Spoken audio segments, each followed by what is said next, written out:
I'm visiting with Sheila De Forest this morning.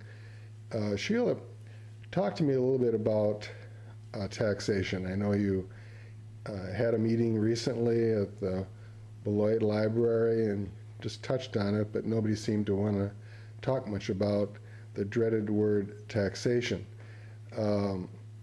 How do you get the revenues during a difficult economic period like this to get the job done, and what would be your approach in the legislature? Well, thank you for bringing it up. I know that it's classic to want to avoid talking about taxes. It's a bad word, but we need to talk about it. We are in desperate need of tax equity.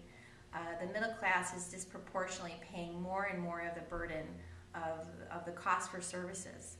And I believe very strongly that the wealthier need to pay more of their fair share.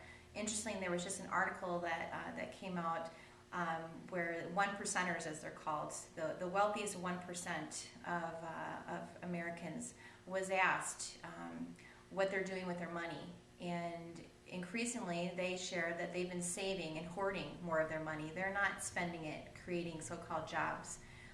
And they themselves admitted that there was some tax equity issues. I know within our own city, in the city of Beloit, we have a billionaire who does not pay a single dime in state corporate income tax, and that's wrong. We need to close tax loopholes. We need to have combined reporting. We need to take a serious look at the tax catalog that the Institute for Wisconsin's Future has spent a lot of time studying and developing, looking at some options to create more tax equity.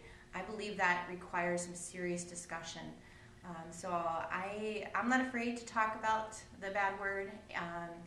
We also need to close the tax gap, which is what the IRS calls, the tax gap is the amount of taxes that are owed versus the amount that's collected. We don't have enough IRS workers to go after wealthy individuals who are avoiding paying their taxes.